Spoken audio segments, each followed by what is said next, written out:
Buenas noches, público presente, público televidente. Rafael Osborne, un servidor. Universidad Dominicana OIM, recinto Puerto Plata, aquí en el trópico del Caribe, Puerto Plata. Vamos a hacer la presentación esperada del grupo de informática aplicada regular. Vamos a tratar en este día la inteligencia emocional de Daniel Goleman.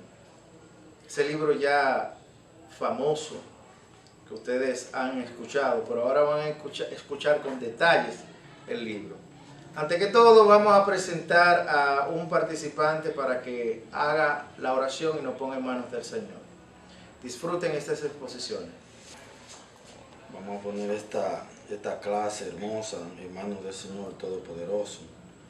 Padre Todopoderoso, te damos gracias porque nos has juntado esta noche para discutir todos estos conocimientos que hemos adquirido durante este tiempo. Te damos gracias por todas esas cosas buenas que nos da cada día, cada vez que nos levantamos, Señor. Te pedimos por esas personas que están enfermas en los hospitales, por esas personas que fueron afectadas en la vaguada. Te pedimos por la familia, Señor, en el nombre de Jesús. Amén. Buenas noches, mi nombre es Delniris Martínez, soy estudiante de Mercadeo y les voy a hablar de lo que es la inteligencia emocional. En la inteligencia emocional podemos adquirir los conocimientos, a saber expresarnos, saber comunicarnos con las demás personas,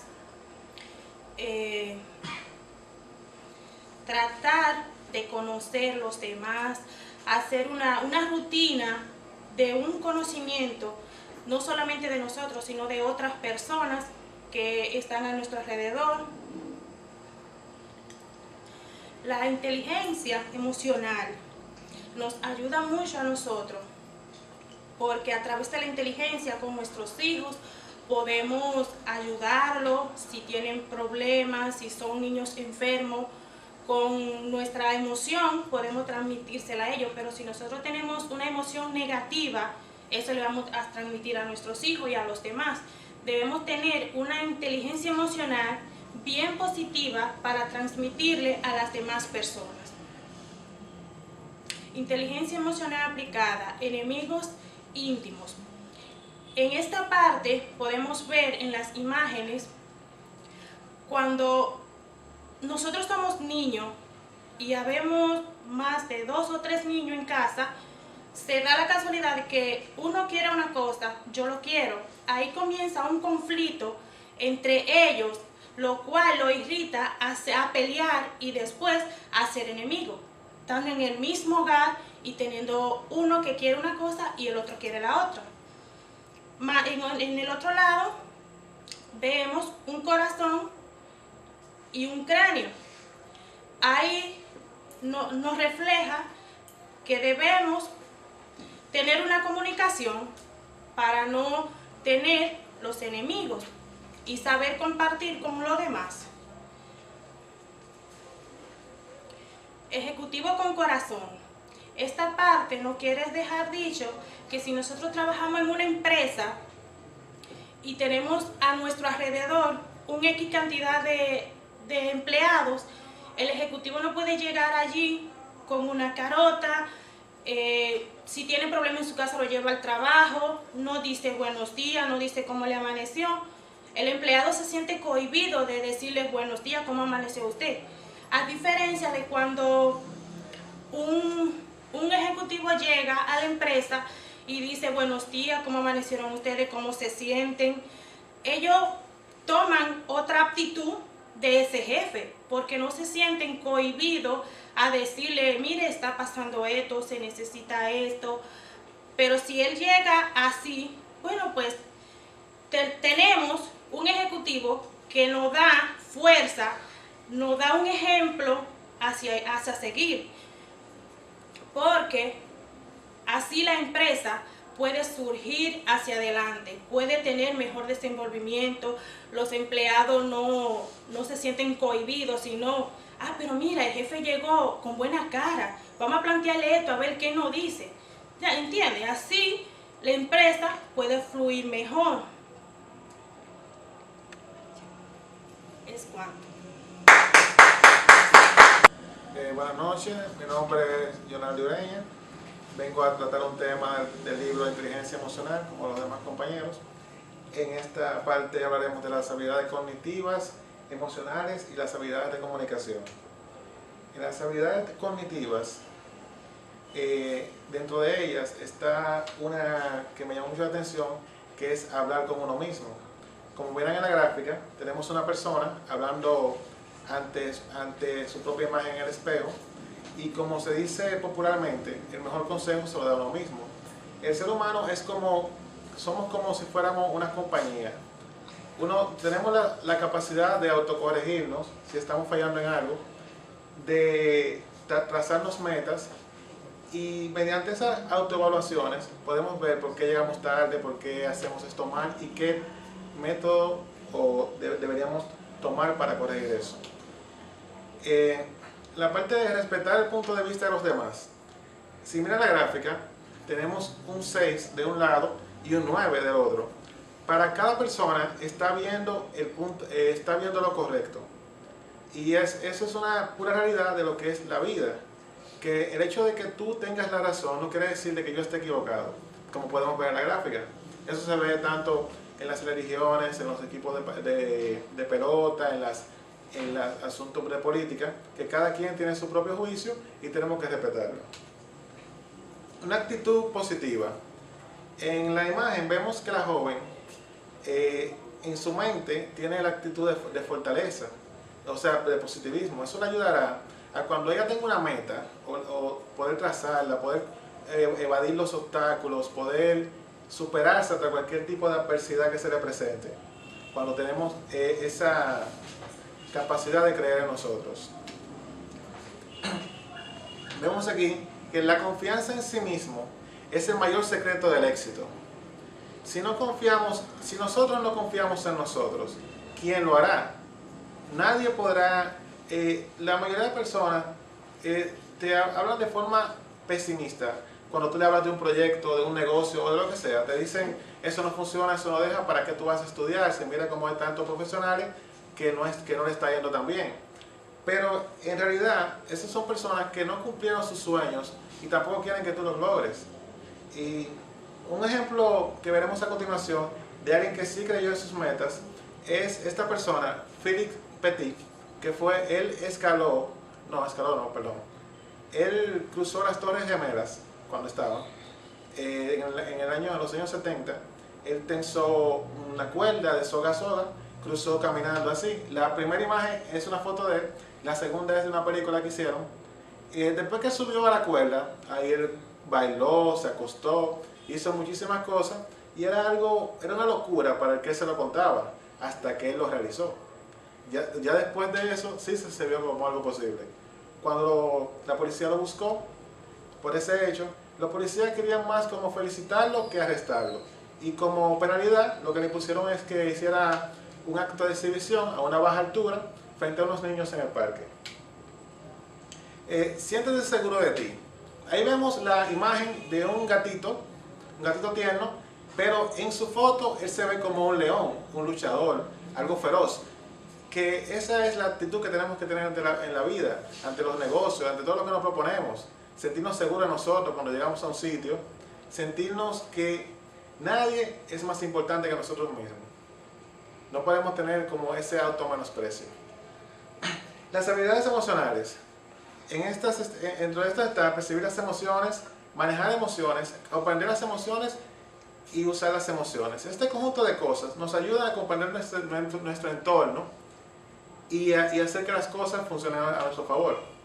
Controlar los impulsos. Si miran esta imagen, esto nos pasa casi a todos cuando se nos pasa alguien por delante del vehículo o discutiendo con nuestra pareja. Tenemos que controlar la ira, porque este tipo de cosas nos pueden llevar hasta un punto de cometer un fracaso, algo que lamentamos, discutiendo con nuestra pareja, diciéndole insultos y cosas así. Luego, después que cometamos un hecho lamentable, estaríamos arrepentidos.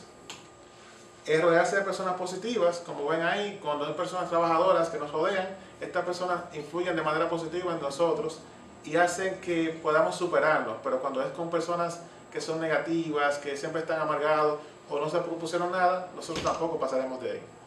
La habilidad de comunicación. Si vemos en este pequeño diagrama, las palabras solo ocupan el 7% de la habilidad de comunicación. La voz, el tono de voz con que nos comunicamos, ocupan un 38% y el lenguaje corporal el 55%. Ahí podemos ver imágenes que sin decir lo que son, se puede ver que está enfadada y que está contenta, y otro tipo de comunicaciones. Hasta aquí, gracias. Buenas noches, soy estudiante de marketing. Mi tema a tratar es el apéndice A. Mi nombre es Carlos Tomás Pascual Macho.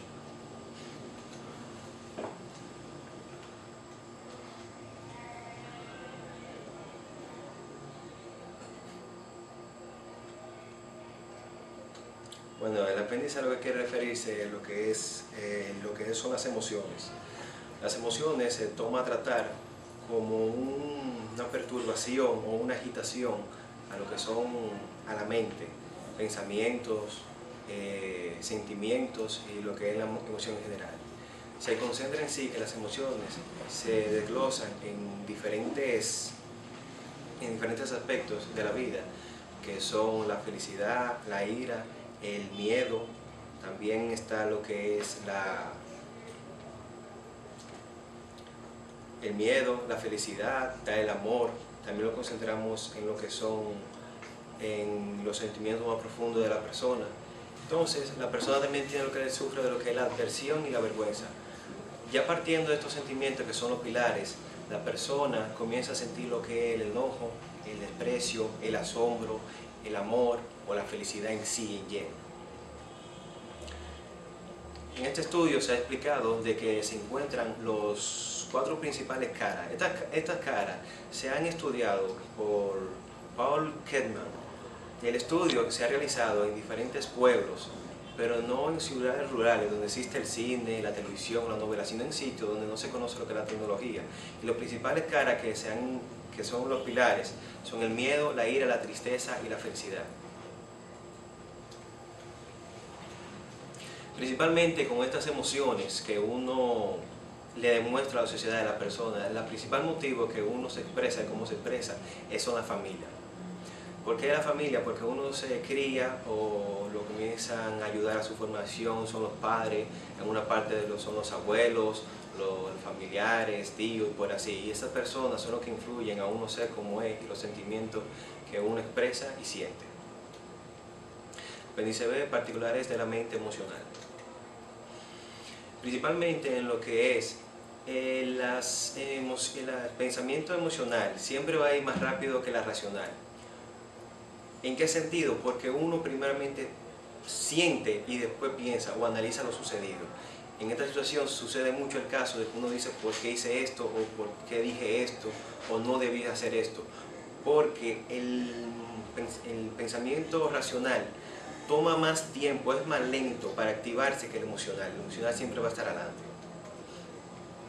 Ya ha sucedido esto, normalmente la persona cuando no piensa lo que va a hacer, comienza esa perturbación en la cabeza y a pensar el por qué hice esto, el por qué hice aquello, no debí decir esto, no debí decir aquello.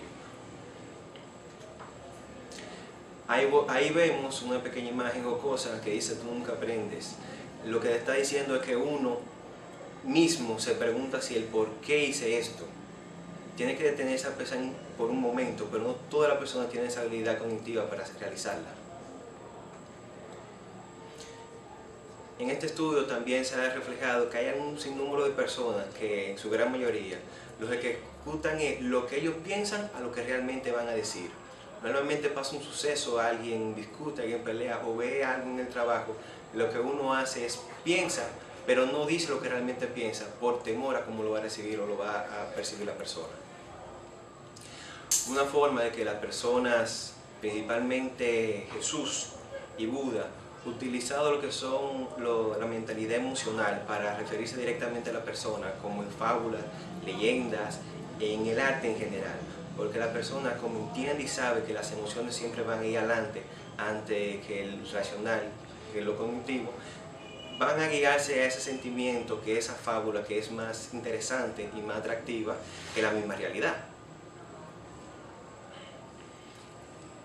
En el suceso de lo que son las emociones, uno va siempre te va como una ancla en sucesos que ya están pasados. Tú lo vas a arrastrar hasta hoy en día. Sucesos, acontecimientos, que es posible que hayan sido borrosos en tu infancia, tú lo vas a sentir como ahora. Ya partiendo de ahí uno tiene un concepto fijo y preciso de qué emoción y qué acto debe hacer en determinado tiempo y en determinada situación. Ya cuando una persona es así, ya culminó en lo que sabe y lo que quiere y en qué situación desea o quiere presentar qué rostro o qué emoción. Aprendizaje de los circuitos neuronales del miedo. Y aquí está expresando ya como una persona ya tiene el dominio, el control, no en lleno sus emociones, sino que sabe lo que siente, en el sentido de que el miedo es un reflejo de un suceso o un sonido. Ya cuando uno está en su hogar y escucha un sonido a lo lejos de algo que se cayó, que se rompió, lo que sea, inmediatamente tú por instinto te activa y tu sistema auditivo se agudiza para determinar de dónde viene ese sonido y qué es ese sonido. Si en dado caso la persona conoce ese sonido, se siente más aliviado de ello y lo que procede a hacer es tranquilizarse. Ahora, si el sonido es desconocido para él, ocunde al temor. Gracias. Buenas noches, mi nombre es Edwin Cabrera, soy estudiante de mercadeo y hoy me toca el tema sobre la naturaleza de la inteligencia emocional. Cuando el listo es tonto.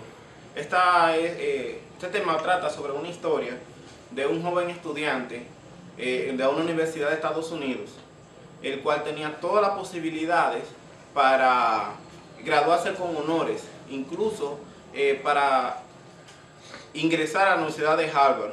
Pero este sueño se vio empañado debido a que un profesor le publicó una mala nota, por mencionarlo así. Él mismo expresó que intentó suicidarse, pero luego lo pensó y primero quiso visitar a su profesor para reclamarle. Cuando le reclamaron, pasaron algunas palabras. Enojado, apuñaló al profesor. A pesar de que no murió, y siempre se quedó esperando que le pidiera excusa, le pidiera perdón por el hecho, nunca lo hizo. Bueno, 2 años más tarde, el joven se graduó con honores, no quizá igual como lo esperaba, y logró ingresar a una buena universidad. Esto nos deja como enseñanza que el coeficiente académico de una persona no determina la manera en que actúa ni en que maneja sus emociones, ya que el coeficiente intelectual apenas ocupa un 20% en la forma de expresarse de las personas, y el otro 80% se atribuye a otro tipo de factores. Dice que los niveles más altos de rendimiento llegan a personas que son centradas, intuitivas, creativas, reflexivas, gente que sabe ver un problema como una oportunidad.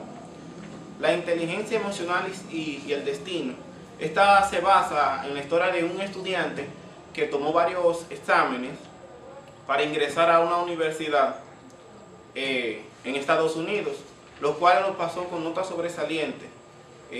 A pesar de que para ingresar tuvo muy excelentes notas, él mismo tardó 10 años en graduarse. Esto quiere decir que a pesar de que una persona tenga un buen coeficiente intelectual y buen índice académico, no quiere decir que lo emplee de una forma efectiva y eficaz. Un tipo de inteligencia diferente. Se trata de una historia, basada en una historia de una niña que para sus compañeros, incluso hasta para sus maestros, era un poquito deficiente, callada, por decirlo así, la niña rara del aula. Un día a la profesora se le ocurrió hacer un juego o una dinámica dentro del curso que se llamó la dinámica de la clase, que consistía en desordenar algunos objetos que estaban ubicados en sitios específicos dentro del aula para que los niños tuvieran la capacidad de reordenarlos nuevamente en los lugares que específicamente estaban. Al igual también identificar en qué lugar se sentaba cada uno de sus compañeros. esta niña logró ordenarlo de manera efectiva de manera efectiva. Esto quiere decir que su inteligencia personal, que se basa en lo que uno cree, en lo que uno es capaz de hacer, estaba en su nivel más alto. Y la inteligencia interpersonal, que se trata sobre el comportamiento de nosotros con los demás. Es poco contradata cuando la condición no basta. Las emociones se basa en las emociones, que son la manera de nosotros expresarnos, en la comprensión, en conducta, en la vida emocional, en la metacognición. Las emociones pueden ser inteligentes. El conocimiento de las propias emociones, que se basan en lo que nos conocemos de nosotros mismos. La capacidad de controlar las emociones, que es adecuada al momento en el cual estemos, dependiendo de la ocasión. La capacidad de motivarse a uno mismo, que es la automotivación. El reconocimiento de las emociones ajenas, que se trata de la empatía, que es cuando sentimos afecto por los sentimientos ajenos. El control de las relaciones, que habla sobre nuestra habilidad para relacionarnos con los demás y de qué manera lo hacemos. Conócete a ti mismo. Trata de una breve historia de un samurái que le pregunta a su maestro que cuál es la diferencia del cielo y el infierno. Este mismo le dice que no lo molestara. Ya para concluir, quise compartir esta imagen que dice: conocer bien a los otros es inteligente, conocernos bien a nosotros mismos es sabiduría. Muchas gracias. Buenas noches, mi nombre es Margaret. Ahora mismo le voy a exponer sobre mi tema, comenzando por lo que es el esclavo de la pasión. Esto se trata de que nosotros como seres humanos debemos tener y administrar las emociones apropiadas en las situaciones que nos presenta la vida cada día que pasa, ya sea en nuestro trabajo, en nuestro entorno familiar, ya sea con nuestros amigos, hasta aquí mismo en la universidad. Describe cada situación, cómo debemos administrar nuestras emociones, porque si no administramos nuestras emociones, si nos sentimos afligidos, podemos convertirnos en esclavos de ellas mismas. No se trata de que la vida sea color de rosa y de que todos seamos felices, sino de que aprendamos a vivir, aprendamos a conllevar cada situación. La vida está llena de altibajos. Hay momentos que todo se nos facilita, hay momentos que somos felices, hay momentos que luego nos sentimos tristes. Entonces debemos aprender a administrar todas esas emociones y saberlas conllevar debido a cada quien. La anatomía del enfado. Esto nos refiere a cómo se constituye el enfado en cada uno de nosotros. Es importante reconocer la situación en la que estamos pasando. No es fácil. Hay veces que nos enfadamos de una manera por una situación X que se nos presenta en el día a día. Por ejemplo, en este tema nos relata sobre un conductor que iba manejando y viene otra persona y se le atraviesa y van a chocar. El conductor sale muy enojado del auto, llegan a una discusión. Incluso uno de ellos saca un arma y dispara. Entonces eso se pudo haber evitado si la otra persona que va conduciendo ve la cosa desde otro punto de vista. O sea, ¿qué nos deja esto un mensaje? Que si vemos las cosas desde otro punto de vista, por ejemplo, quizás tiene alguna emergencia médica, alguien enfermo, no tenemos que verlo por el lado malo, sino que debemos centralizarnos y tratar de cambiar el paradigma de la vida y ver las cosas desde otro punto de vista. Tenemos la erupción de la rabia. Es una de las más negativas que interrumpen el enfado. Mayormente nosotros se nos escapa la rabia cuando nos sentimos amenazados en cualquier tipo de ambiente. Puede ser que estemos hablando con un amigo, lleguemos a una discusión, puede ser cuando nos ofenden, cuando sentimos que atentan sobre nuestra autoestima, cuando en un trabajo nos pueden hablar mal. Debemos de mantener la calma y visualizarnos tal y como somos, porque la rabia es una emoción muy negativa que nos embarga a todos y nos dejamos usar por ella, a veces sin razón. El enojo se construye sobre el enojo. Esto es algo muy particular porque a diario oyemos personas en nuestro ambiente que dicen, hoy no es mi día.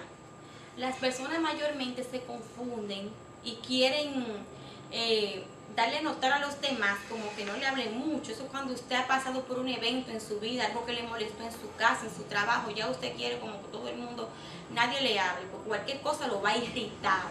Hay que saber administrar esa emoción negativa y sacarla de nuestra mente y de nuestro ser. El bálsamo y el enfriamiento. Esto es una especie de calma que podemos utilizar cuando estamos en ese tipo de situaciones. Hay cosas que nos pueden resultar y simplemente no lo sabemos, son tan simples. Si usted se encuentra en medio de una discusión o se siente muy enojado, es recomendable que usted vaya de una larga caminata, que eso le va a ayudar a usted a calmar y a dormir ese enfado. Aplicar la ansiedad, que es lo que me preocupa. A veces nos preocupamos por cosas que no tienen ninguna razón. O sea, debemos de tratar de resolver las cosas en el momento adecuado. Si no tenemos dinero para comprar algo que se nos dañó, espere a tenerlo, porque si no tiene, ¿qué va a hacer? El control de la tristeza. Aquí tenemos que todas las tristezas no debemos desecharlas. Cuando tenemos una pérdida familiar hay que dejar salir esa tristeza. Pero lo que tenemos que tener en cuenta es la tristeza que nos lleva a la depresión, a esa sí, porque nos hace cogernos odio a nosotros mismos.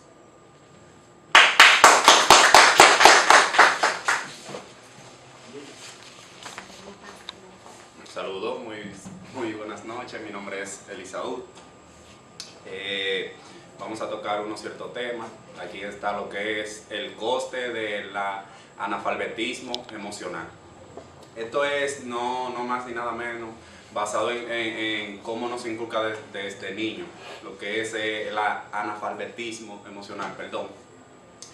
Es que desde niño nos enseñan eso de cómo controlar esas emociones y cómo podemos ir desenvolviéndonos quizá como vaya transcurriendo lo que es la vida y lo que vamos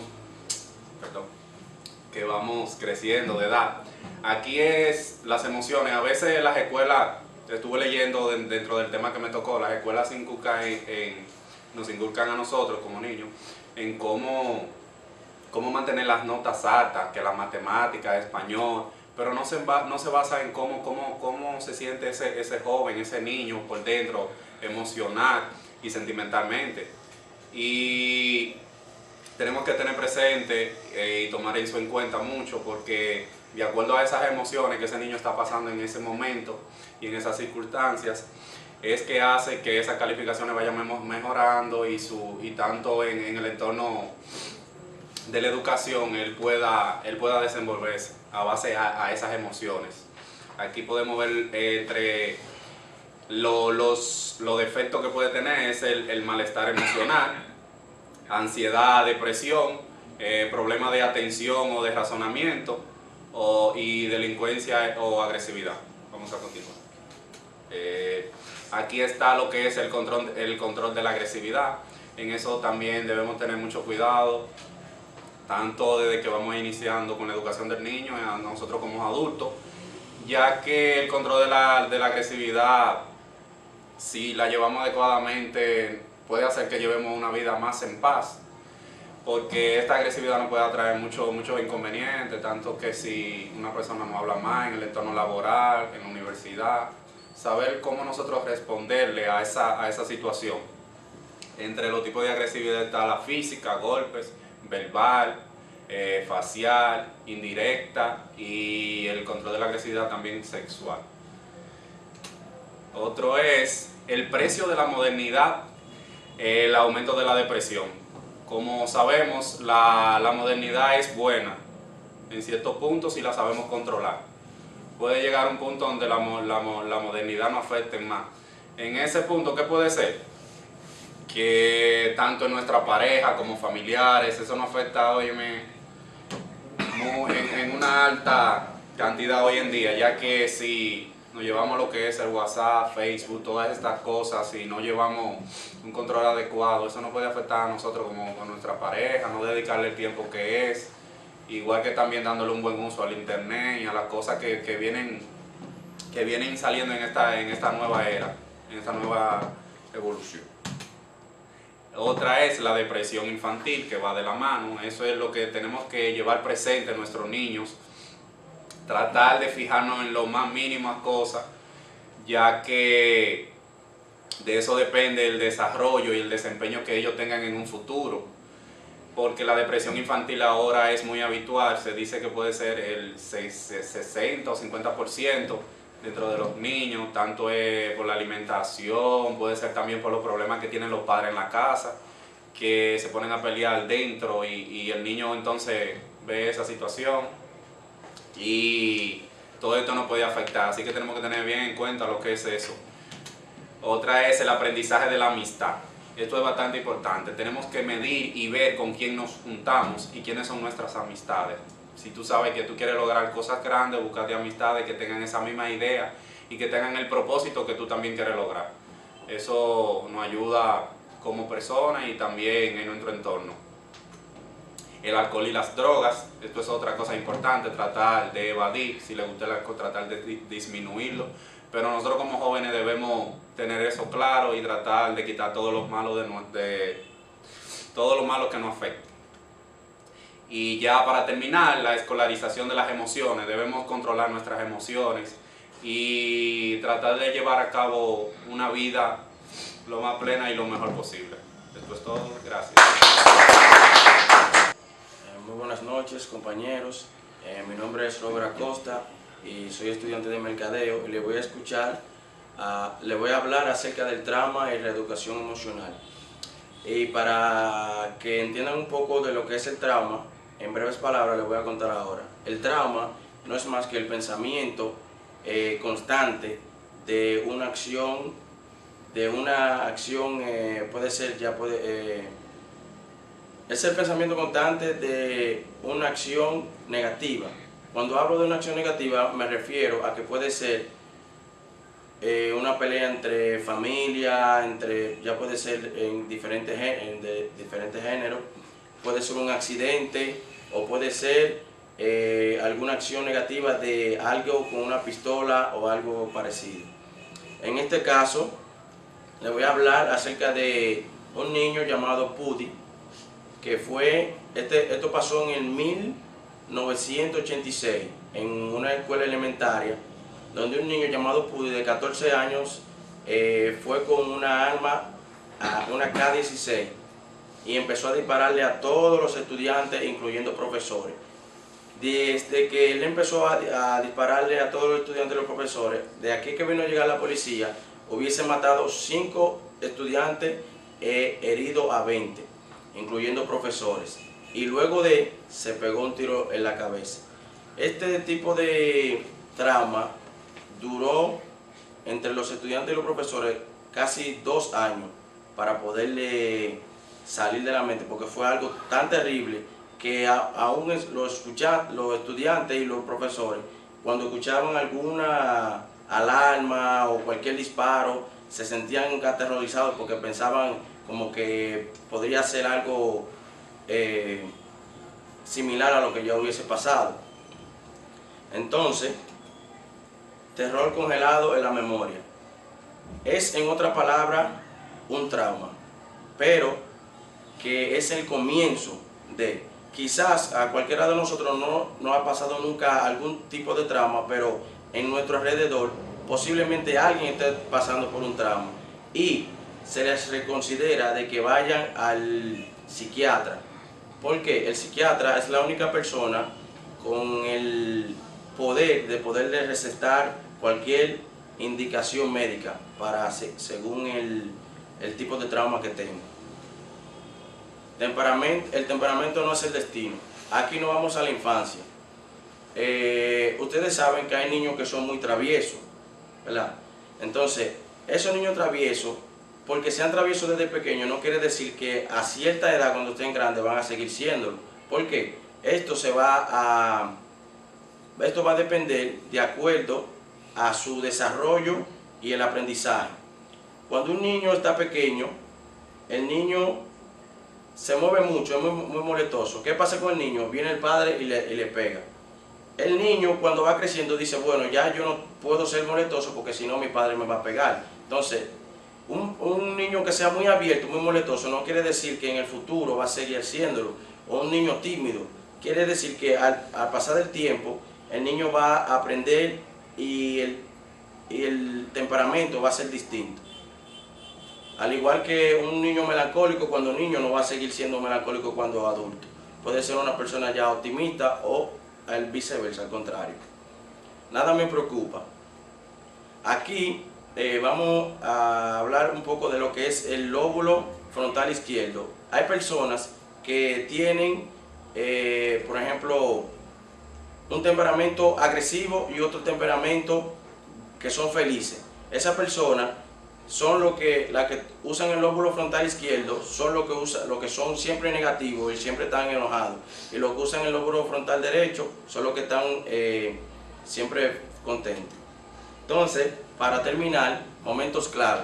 Aquí vamos a la infancia de nuevo. Cuando un niño se mima mucho, eso en el futuro le hace daño, porque dice que cuando un niño es muy mimado, se le está bloqueando de que en un futuro, si tiene cierto problema y vamos al trauma, él no lo va a poder desarrollar solo y puede ser que caiga en depresión. Entonces, con eso termino. Gracias. Buenas noches, mi nombre es Kelly Hurtado, la cual soy estudiante de Mercadología, la cual esta noche le voy a poner 3 temas, el cual es el cerebro emocional, que son las emociones, y anatomía del secuestro emocional. ¿Qué son las emociones? No son más de miles de moléculas, las cuales tenemos en nuestro cerebro, la cual se compone en diferentes situaciones. Por ejemplo, cuando tenemos una situación familiar, tenemos esa emoción diferente. Cuando tenemos una emoción sentimental, es una emoción diferente. O cuando tenemos una emoción, como estamos ahora, presentando una exposición, tenemos ese poquito de nervio, nostalgia, entre otras. ¿Qué son las emociones? Tenemos diferentes situaciones en nuestra vida diaria, como son el trabajo, la cual enfrentamos diferentes tipos de emociones, la que es la responsabilidad, la que es la puntualidad, la que es reflejar una buena calidad, tanto en el servicio como también en lo que hacemos en la vida diaria. Lo que son las anatomías de las emociones secuestradas, nos referimos más a lo que son las emociones que tenemos, las cuales nos frustran un poquito en lo que es nuestra vida. Un ejemplo, cuando estamos en público y nos pasa cualquier eventualidad, la cual nos enfrentamos como debería, nos enfocamos en eso y nos aislamos. Entonces nos frustramos un poquito. Cuando vemos, por ejemplo, el pánico escénico, cuando vemos en muchas personas tenemos este miedo, pero fue porque pasamos por una situación que nos lleva a tener lo que es ese conflicto en lo que es el pánico emocional. Por ejemplo, cuando también vemos un recuerdo de una playa, si sufrimos algo, que nos ahogamos cuando pequeños, siempre tenemos como ese terror, como ese aislamiento, lo cual mejor preferimos ir hacia otro sitio. Es cuanto. Gracias. Hemos llegado a la conclusión de estos interesantísimos temas de inteligencia emocional de Daniel Goleman. Informática aplicada, Universidad Dominicana OIM, Recinto Puerto Plata. Hoy es el día perfecto del Señor, 7 de diciembre. Feliz Navidad. Espero que lo hayan disfrutado. Un aplauso, por favor. No se lo pierdan en su canal favorito. Chao.